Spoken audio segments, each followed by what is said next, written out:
Apologies if you hear fireworks in the background. It is November 5th, so it's bonfire night, and everyone in England goes crazy for it. We start a big fire and we go, wow, fireworks. Which kind of fits Cyrene's presence on the screen. Now, this isn't like a whole 3.7 review. It's the first day. But I want to say there's some brilliant changes. For example, we have a reward guide now, which is nice. That being said, there's a lot of other stuff, but this is about that other stuff. This is about Cyrene. Now, I think she is both a great character and a bad character. I've done some testing with the trials. I think I'm going to get her, but only if, or only after, I get Hyacine's Lyco. Because I think Hyacine, like, on this, I think she is probably the last unit you'd want of this banner. I think Hyacine, Castris, and Tribute are all better than her. Put it this way. She needs these three characters. These three characters don't need her. That being said, we did get one of these cool things. So, just let this rock up a little bit while I think about what to say next. You can tell where the budget went. Let's just put it that way. So, let's get into the trial. Because this is going to really, hopefully, you know, go out what I want to say. And if anybody has anything they want to add there, by all means, let me, you know, go ahead and do that. I'll do my best to ignore it if it contradicts me. Because obviously I'm right and you're wrong. So this, first of all, like, absolute bait. Because there's no way that anybody is looking at you like this. There's one thing that really bugs me. And unfortunately, it took me a lot just to say, is she mid?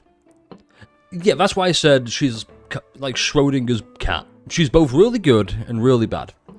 She quite literally is the definition of mid. Now, mid isn't bad, as you might have been led to believe. Mid is just, hey, she does things really good, she does things really bad. Let's get into that. I'm not going to talk about this, just know that you don't have to worry about half the kit. Once you ultimate once, you get the big 24 stacks here. That's it. You don't need to skill, you don't need to think about basic attacking, you can only basic attack. It's really great. So, a big key thing is future. Now, to get future, right now, long story short, they're here, you gain one recollection, so I could do some little Eco. Little Eco's there. So, Hyacine, has lost that. If we ult right now, I'm pretty sure he doesn't have it. But if we skill right now to get this zone that the Talon gives us, we get one of these. And then she acts. Future is now gone from these. We go an Evernight. Okay, I was wrong. It's still there. This is off to a bad start. Let's just keep going here. Now, I'm not going to do that yet. Purely because we're going to rock a little bit. We might skip this whole awkward bit. Because I'm not doing a very good job of explaining what I want to explain. It's not as bad as Finon's, put it that way. So, with Finon, for example, and I guess, like, Fei Shout, Acheron, it's all about, well, Finon's probably the worst of the unique charge ultimates where he has to be targeted by both allies and enemies. I'm going to interject real quick as well, because you've just brought it up there, Sparkle. Like, suppose we need to get more crit buffs and DPS. Let's talk about Cyrene's Lycon real quick. Because the wearer speed by 18%, which, you know, is fine. When the wearer's Memo Sprite uses Memo Sprite skill on one ally, gains blank, which increases damage dealt. And then this. So you get, when you get both blank and verse, 70% increased damage taken. And 76% crit damage to all allies. Because we were just talking about Hyacine there, weren't we? Where just a base, like just a base amount of crit rate. As I said to 100, as soon as you enter battle, 100% crit rate. That's why I'm so desperate to get Hyacine's Lyco, not just because of the speed, I'm missing the extra 6%. But building it feels very troubling, and I just this for more damage. I shouldn't want or feel the need to go, damn, I need more damage for my healer. I shouldn't feel that need to go, damn, you know what I really need to do? Make my healer do DPS. That's what a DPS is for. Damage per second. I don't need a healer doing everything. At that point, why not just run a team of Hyacinth, Dan Hong, Aventurine, Quo, or Lingxia for the super break? Why not? It makes no sense. I'm honestly fed up with it. It shouldn't be, okay, here's the character, here's the second half of the character. It shouldn't be that way. It really shouldn't. Which, don't get me wrong, Lycones, you don't necessarily need them. Like, some obviously like them more than others. I firmly believe you get Lycones on a rerun, which is what I'm doing with Hyacinth right now. Probably going to do with my days right when he comes back. Maybe Cyphers, who knows? Well, that's just too many. I'm like, eh. Well, at least those are the characters who do damage, not healers. It just doesn't make any sense. Anyway, let's get back to the rest of the video. And right there, you activate the ultimate. Now, going big ultimate state, really cool, big budget. Wow, insane. Here's where I think the issue starts. So, there's two issues. One is the trial doesn't really do justice. Actually, no, we'll come back to that. Right now, it's if the Tiger's Crosshair grants exclusive buffs. I don't mind niche characters supporting others, because at the end of the day, she still, even non-Chrysos, she still goes, okay, deal more damage. So let's pick Casterus. Okay. We get this really cool there, we do this, and right now, I have lost the ability, we'll just do it again. I've lost the ability to now skill, because the zone stays. This is why Meebite is really great. So this zone is permanent. We go here. I'm trying to remember which skill it was again. Oh, this one here, Bloom here. Bloom leaves me beyond the skill. That's just permanent. So ultimate here. When to activate all teammates ultimate.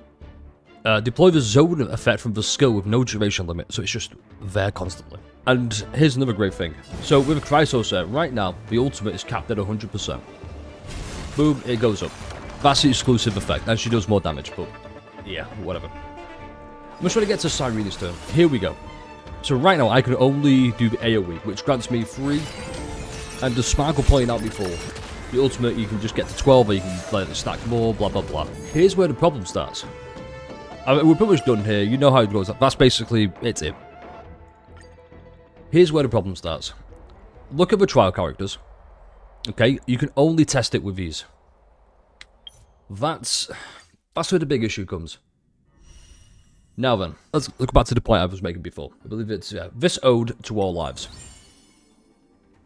Now, Casterus, exclusive for the entire battle. I think this makes or breaks the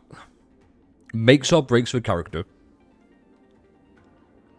And it does both. Because it's clear that some effects are immediately better than the others. Take Phytons, for example. Effective for the entire battle. I'm just going to sum it up for you, a brief description. Long story short, he stays in the ultimate form. He doesn't leave, he consumes HP, he just stays in it. And you go someone like Maide. One-time effect. Use the Maide, remove all crowd control debuffs. You know the crowd control debuffs that he's already immune to? And the Dead State automatically uses one instance of Godslayer Be God, which is pretty cool. It's a one-time effect. I don't know if that means it's per use or if it's just one. And now if it's just one time per battle, it's garbage. And obviously I don't have the character, so I can't tell. And that's the problem of I can't go into the trial to test it out either, because I'm stuck with the 3 quote-unquote best in slots. I say best in slots, Casterus is best in slot. It's a Casterus showcase. It's like here, a glide one-time effect with his glide causes the glider to gain romance, immediately gain Gammaker's most right talent speed boost. A Naxxu, one-time effect. The fact you ramp up for it, like effective for the entire battle. This just doesn't say any of it, it's just kind of same with Hyacinth. But some are clearly better than others. Like, this is just, hey, do the dot again. This just makes Trailblazer a DPS, which, honestly, I'm okay with. Like, it's still pretty good. It's the main character. Main characters should be good. Even if the 3, doesn't matter. Still top 2. It's just quite clear that, hey, get certain characters before others, which is kind of true. That's kind of Euphorious in a nutshell, really. Just you want to get these characters before the other ones, and then Cyrene doesn't really make that difference up. She makes the already insane Chrysos says even more insane. She keeps the lackluster ones still pretty lackluster in comparison. It's a nice buff, but... And I'm just pretty biased towards Cyrene, I'm going to be honest. The whole thing... I used this point earlier, I'm going to use it again. So... Here is Cyrene. Cyrene is this little bit of cookie, okay? Now, I'm going to enjoy this cookie in the story. So, I'm the story. This is Cyrene. This is a weird. Hear me out. Stay with me. This is Cyrene. I'm currently enjoying Cyrene. Cyrene is the cookie. So, I'm in the story, enjoying the cookie. All of a sudden, just out of nowhere, it's like, wow. I'm really enjoying this. It didn't overstay its welcome. It was nice. It was very... what the fuck is that? Oh, God. No, that's really good. And that's my big complaint with Cyrene. That's why I'm not more hyped for the character. Because this whole Euphorious questline hasn't felt like... the main focus is on this character. It's felt the main focus is on this character and Cyrene. And... it's led to a problem of I am more excited for 3.7. So I can say, thank God we are done with Cyrene.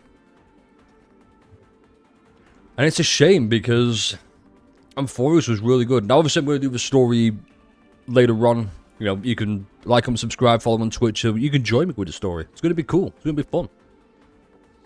I have high expectations. I would just err on the side of caution for now because...